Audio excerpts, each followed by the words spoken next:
প্রায় 700 বছর আগে তখন তখনকার আমলে উনি ছিল রাজা।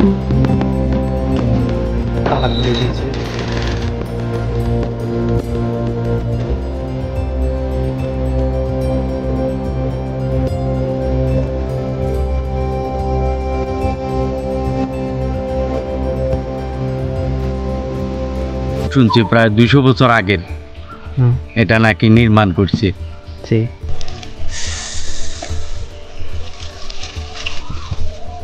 কবরস্থানে চলে গেছে, হ্যাঁ ওই যে কবরস্থানে চলে গেছে। আসসালামু আলাইকুম এভরিওয়ান, সবাই কেমন আছেন? আশা করছি অনেক ভালো আছেন। আজকে আমরা যাব বাংলার প্রথম শাসক ফখরুদ্দিন শাহ মোবারক জামে মসজিদে যাব আমরা। 672 বছরের পুরাতন জগন্নাথ ঢিকির পাশ থেকে আমি আপনাদেরকে শুভেচ্ছা জানাচ্ছি।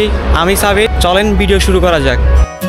জগন্নাথ ঢিকি থেকে আমি যাব ফেনী, তাই বাসে উঠে বসলাম।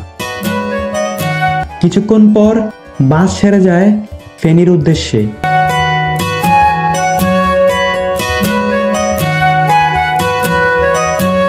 পনেরো মিনিট পর আমি চলে আসি ফেনী স্টার লাইন পাম্পের সামনে। সেখান থেকে সিএনজি করে আমরা যাব শস্যদী ইউনিয়নে, যেখানে অবস্থিত ফখরুদ্দিন শাহ মোবারক মসজিদ, যা ইসলামিক সৌন্দর্যকে তুলে ধরেছে।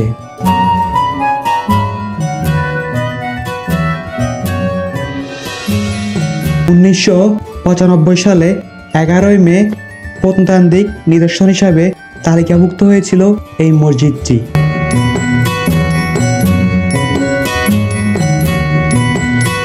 কেউ বলে 700 বছরের পুরাতন, কেউ বলে 600 বছরের পুরাতন এই মসজিদটি।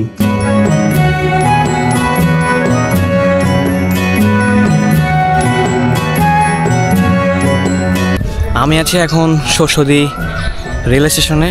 ওইখান থেকে আমরা যাব হচ্ছে 675 বছরের পুরাতন মস্কোবা মসজিদ, সুলতানি শাসন আমলের একটা পুরাতন মসজিদে যাব, যা আমাদের ইসলামিক শিল্পকলাকে রিপ্রেজেন্ট করে। আমরা ওইখানে যাব। এখন আছি আমরা শস্যদী রেল স্টেশনে। এটা অনেকটা বড় বলতে পারেন, এটা সুন্দর, বাট এখানে মনে হয় না আমার ওই যে দূরপাল্লার রেলগুলো চলাচল করে, ঢাকা চট্টগ্রামের যেগুলো আছে আন্তঃপরিবহন বলেন, তারপরে আরও যেগুলো আছে ওগুলা মনে হয় না এখানে চলাচল করে।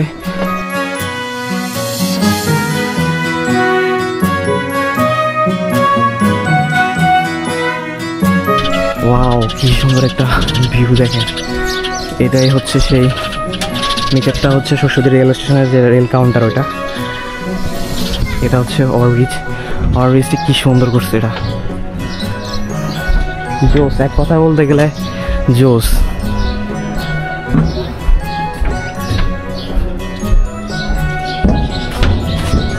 এদিকে যদি দেখাই সে একটা ভিউ, ও আকাশটা কি সুন্দর লাগছে।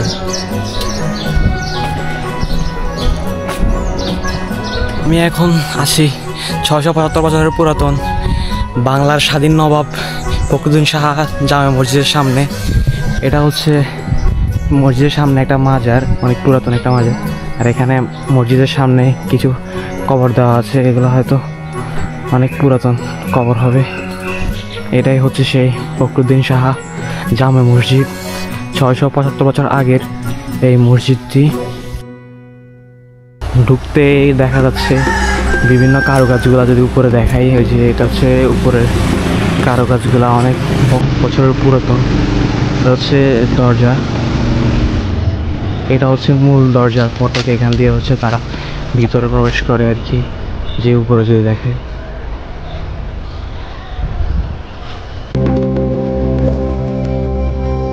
সাইডটা তো অনেক সুন্দর। বাংলার প্রথম স্বাধীন শাসক ফখরুদ্দিন মোবারক শাহ 675 বছর আগে এটি নির্মাণ করেন। নিজের নামে ইট পাথর এবং কি সুরকি দিয়ে এগুলা নির্মাণ করেন। পিছনের গম্বুজটা যদি দেখাই, যে যেখানে করেন ইমামতি করেন, এই যে এখানে অনেক সুন্দর। এখানে হচ্ছে প্রস্রাবখানা দেওয়া আছে, অজু করার জন্য দেওয়া আছে।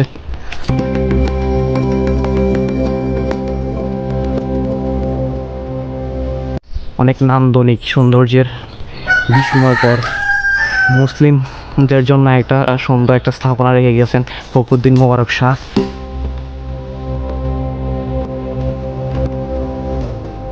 দূর থেকে নাকি এখানে দেখতে আসে এই মসজিদটাকে। এখানে হচ্ছে ওযু করার জন্য।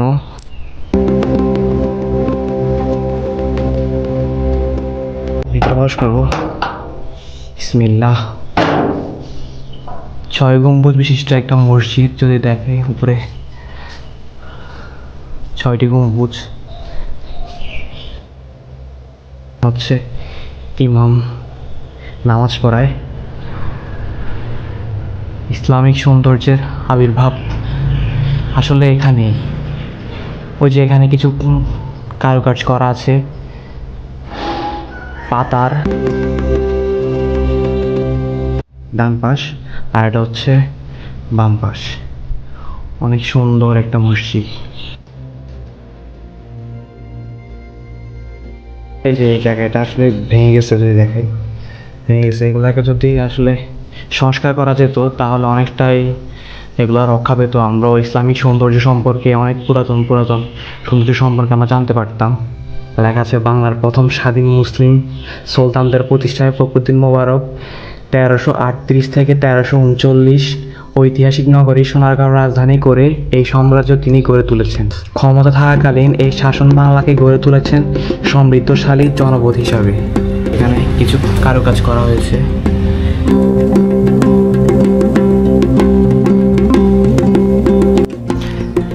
মসজিদের পাশে হচ্ছে আমাদের একটা মাদ্রাসা আছে, বেগম ফরিদ বখতিয়ার নুরানি ও হাফেজিয়া এতিমখানা। স্থাপত্য হচ্ছে 2015 সালে। তিনি সদর উপজেলায় শস্যদী ইউনিয়নে প্রায় 600 বছর আগে নির্মিত ফখরুদ্দিন শাহ জামে মসজিদটি ইতিহাসের স্মৃতি বহন করছে।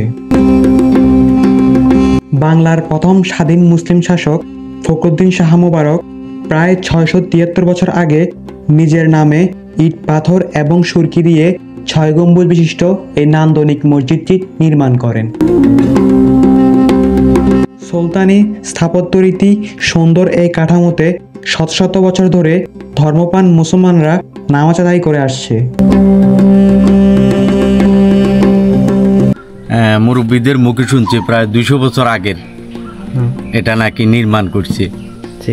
তো এখন মনে করেন আমরা তো তেমন একটা এই এলাকার মানুষেরা বলতে পারবো আর কি, আমরা তো দূরের মানুষ, আমরা বোঝেন নাই ছিল। হ্যাঁ, এখন আজকে 20 বছর ধরে এটা এলাকার মানুষের এটা সংস্কার করাতে এটা নামাজ পড়ার জন্য উপযুক্ত হয়েছে। উপযুক্ত হয়েছে, আচ্ছা, এই আর কি।